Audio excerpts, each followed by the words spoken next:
تم ناچ گانے کی مجلس لگا دینا، شراب کے اڈے کھول دینا، پھر تم اپنے اس جال میں اس آدم کی اولاد کو کیا کر لو گے؟ پھنسا لو گے۔ شیطان یہاں بھی کل منا گیا، شیطان یہاں بھی کہا کہ نہ یہ ہے ٹھیک لیکن اتنا مضبوط نہیں ہے، ہم چاہتے ہیں کہ ایسا جال دیجئے جس میں مولویوں کو بھی پھنسا لیں، متقیوں کو بھی پھنسا لیں، نمازیوں کو بھی پھنسا لیں، اور یہ تو ہمارے جال میں پہلے سے ہی عوام الناس۔ ایسا جال دیجئے جس میں علماء بھی پھنسے ہیں، صلحاء بھی پھنسے ہیں، مدرسے والے بھی پھنسے ہیں، اور ان کے اندر سے احساس تک ختم ہو جائے۔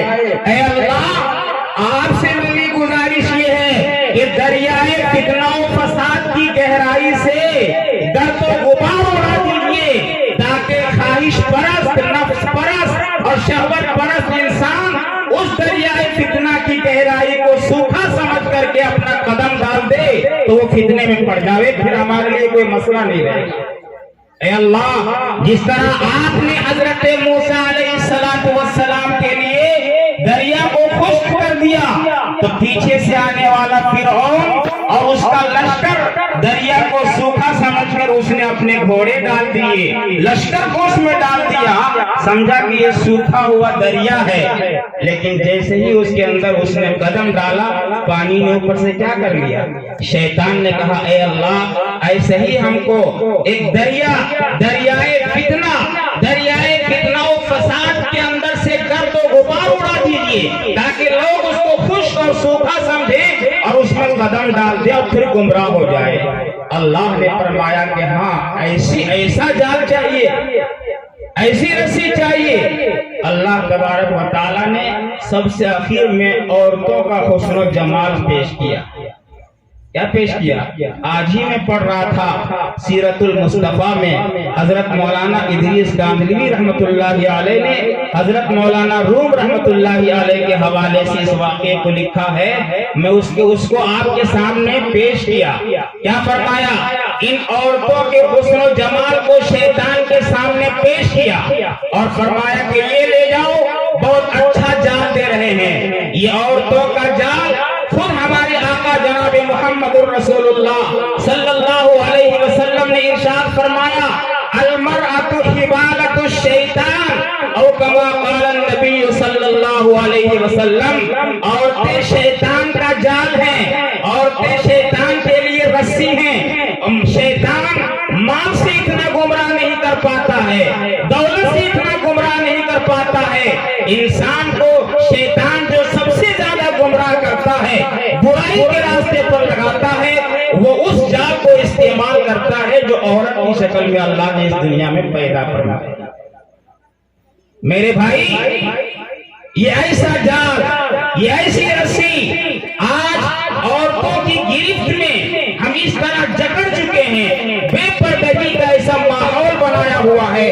میرے بھائیوں بزرگوں، آپ کیا سمجھتے ہیں کہ نماز صرف فرض ہے، صرف روزہ فرض ہے، صرف حج اور زکات فرض ہے؟ جس طرح نماز فرض ہے، عورت پر پردہ بھی فرض ہے، جس طرح روزہ فرض ہے، عورت پر پردہ بھی فرض ہے۔ اللہ کے پیغمبر نے ارشاد فرمایا کہ جب ایک عورت بن سور کر کے، خوبصورت کپڑے پہن کر کے اور خوشبو لگا کر جب گھر سے باہر نکلتی ہے تو شیطان چاروں طرف سے اس کو گھیر لیتا ہے۔ آخر آج پردہ کے اوپر مسئلہ کیوں کھڑا کیا گیا ہے؟ حجاب کے اوپر اتنا بوال اور مسئلہ کیوں بنایا گیا ہے؟ وہ باطل پرست اور گندی طبیعت کے لوگ بھی جانتے ہیں کہ پردے کے اندر کتنی اہمیت ہے اور پردہ کیا چیز ہے۔ حضرت مولانا اشرف علی تھانوی نور اللہ مرقدہ سے چند منچلا قسم کے نوجوانوں نے آ کر حضرت کو پریشان کرنا شروع کیا۔ ان کے کتاب جو پردے کے سلسلے میں انہوں نے لکھی، منچلا، اوباش، بدماش قسم کے لڑکے حضرت تھانوی کی خدمت میں حاضر ہوئے اور کہنے لگے کہ حضور، آپ نے عورتوں کو چینی کا بورا سمجھ لیا ہے کیا کہ گھر کے اندر رہے وہ؟ چینی کا بورا تو ہے نہیں وہ کہ گھر کے اندر وہ رہے۔ حضرت نے اپنے جیب سے ایک نیمبو نکالا اور نیمبو نکال کر کے فرمایا کہ تم سارے لڑکے اپنے اپنے منہ کو کھولو۔ سب نے اپنا منہ کھول دیا، کسی کے منہ میں کچھ نظر نہیں آیا۔ حضرت نے چاقو لیا اور اس نیمبو کے کیا کیا؟ کاٹ دیا۔ اس کے بعد فرمایا کہ اب تم ذرا اپنا منہ کھول کے دکھاؤ۔ جیسے ہی انہوں نے اپنا منہ کھولا، سب کے منہ میں پانی بھرا ہوا۔ یہ پانی نیمبو کے کٹنے سے پہلے نہیں تھا، نیمبو کے کٹنے کے بعد آٹومیٹک منہ میں پانی آ گیا۔ آپ یاد رکھیے، آج اگر ہم اپنی عورتوں پر قدغن نہیں لگائے، پردے کا اہتمام نہیں کیا، ہماری مائیں اور بہنیں نبی اکرم صلی اللہ علیہ وسلم کی بیٹیوں سے زیادہ محترم نہیں ہو سکتی ہیں، ان کی ازواج سے زیادہ محترم نہیں ہو سکتی ہیں۔ اس کے باوجود اللہ نے قرآن کریم کے اندر حکم دیا وَقَرْنَ فِي بُيُوتِكُنَّ وَلَا تَبَرَّجْنَ تَبَرُّجَ الْجَاهِلِيَّةِ الْأُولَىٰ۔ اے نبی کی عورتوں، تم گھر کے اندر قرار پکڑی رہو اور زمانے جاہلیت کی عورتوں کی طرح سے گھر سے باہر نہ نکلو۔ آپ قرآن پڑھتے ہیں، مفتی صاحب یہاں تشریف فرما ہیں، بڑے بڑے اکابر علماء یہاں تشریف فرما ہیں، کسی قرآن کریم کی الحمدللہ سے پڑھیے آپ، والناس پر ختم کیجئے۔ کسی عورت کا آپ کو قرآن میں نام نہیں ملے گا، کسی عورت کا قرآن میں نام نہیں ملے گا سوائے ایک عورت کے۔ اس کی وجہ ہے، اس میں میں نہیں جانا چاہتا۔ پورا قرآن پڑھیے آپ، پورے قرآن کریم کو آپ پڑھ کر کے ختم کر دیجئے۔ پورے قرآن میں آپ کو کسی عورت کا نام نہیں ملے گا، حالانکہ عورتوں کا ذکر اللہ نے کیا ہے، عورتوں کے واقعات اللہ نے بیان فرمائے ہیں، لیکن بغیر نام کے اس عورت کو اس کے شوہر کی طرف منسوب کر دیا، یا اس عورت کو اس کے باپ کی طرف منسوب کر دیا، بغیر نام کو ذکر کیے ہوئے۔ اللہ تبارک و تعالیٰ نے کبھی جب فرعون کی بیوی کا تذکرہ آیا تو امرأۃ فرعون کہہ دیا، کہیں حضرت عمران کی ایک جو ہے اور جس طرح کی عورتوں کا ذکر اللہ نے قرآن میں کیا ہے، ان کے شوہر کی طرف کیوں فرعون کی بیوی کا نام اللہ کو نہیں معلوم تھا؟ ان عورتوں کا، جن عورتوں کا تذکرہ اللہ نے قرآن کریم میں کیا ہے، کیا ان عورتوں کا نام اللہ کو معلوم تھا یا نہیں معلوم تھا؟ اللہ کے علم میں کون سی چیز نہیں ہے، لیکن قرآن کریم کے اندر سے ان کا نام ہٹا کر صرف ان کا تذکرہ کر کے ہمیں اور آپ کو یہ پیغام دینا چاہتے ہیں کہ عورت تو عورت، عورت کا نام بھی پردے میں ہونا چاہیے۔ یہ اسلامی مزاج یہ ہے، قرآن کا مزاج یہ ہے کہ عورت تو عورت ہوتی ہے، عورت کے لباس تو دور کی بات ہے، عورت کا نام بھی پردے میں ہونا چاہیے، بلا وجہ بغیر کسی شرعی ضرورت کے عورت کا نام بھی ہائی لائٹ نہیں ہونا چاہیے۔ ارے بات سمجھ میں؟ آج ہم لوگ اپنی عورتوں کا جب تک نام نہیں چھاپتے ہیں، شعراء جب تک عورتوں کا نام لے لے کر کے نظم نہیں پڑھیں گے، ان کو تھوڑے ہی نام ملنے والا ہے۔ یاد رکھیے، یہ سراسر گمراہی ہے۔ میں کسی پر تنقید نہیں کر رہا ہوں، یاد رکھیے اگر یہی حال رہا اور اسی طریقے سے ہماری شاعری اور ہماری تقریریں ہوتی رہی تو یاد رکھیے اللہ تبارک و تعالیٰ کو نہ ہماری تعریف کی ضرورت ہے، نہ ہمارے نبی کی شان بلند ہوتی ہے ہمارے نام پڑھنے سے۔ اللہ تعالیٰ اٹھا کر پھینک دے گا اس طرح جس طریقے سے مکھی سے انسان دودھ نکال کے پھینک دیتا ہے۔ اللہ نے کسی لائق بنایا ہے تو اس نعمت کی قدر کیجیے، ورنہ بولتے بولتے پڑھتے پڑھتے کہاں سے کہاں چلے جائیے گا، اس کا حشر دیکھ لیجیے۔ یہ سب پیسوں کی بات، یہ حسان الہند کہلاتے ہیں، لقب بڑے بڑے القاب لگاتے ہیں، یہ شاعر وہ شاعر، اور حوالہ پیش کرتے ہیں کہ اللہ کے نبی نے جو ہے انعام دیا، وہ دیا، وہ دیا۔ یاد رکھیے سب صرف زبان کے اوپر اوپر کی باتیں ہیں، وہ ہم ہی بولیں گے آپ کو، اور کوئی مولوی نہیں بولے گا، کوئی نہیں بولے گا، یہ ہم ہی بولیں گے۔ اور یہ سب چلے گئے، انہوں نے ان کی تحریک پر مجھے پورے ضلع گریڈی کا اصلاح معاشرہ کا ناظم بنایا، جمعیت علماء ضلع گریڈی کا۔ میں نے کہتا ہوں کہ مجھے بہت بڑا تاج مل گیا، پگڑی مل گئی، لیکن ہم یہ کہتے ہیں کہ پروگرام جب کریں، یہ دیوبندیوں کا پروگرام اس طرح نہیں ہوتا، اہل سنت کا پروگرام اس طرح نہیں ہوتا۔ یہ اچھا ہوا کہ اللہ تعالیٰ نے نکال کے پھینک دیا، اور جو اس طرح سے ہمارے اسٹیج کو گندا کر رہے ہیں وہ وقت دور نہیں ہے کہ وہ بھی کہیں کبھی نکل کے چلے جائیں گے۔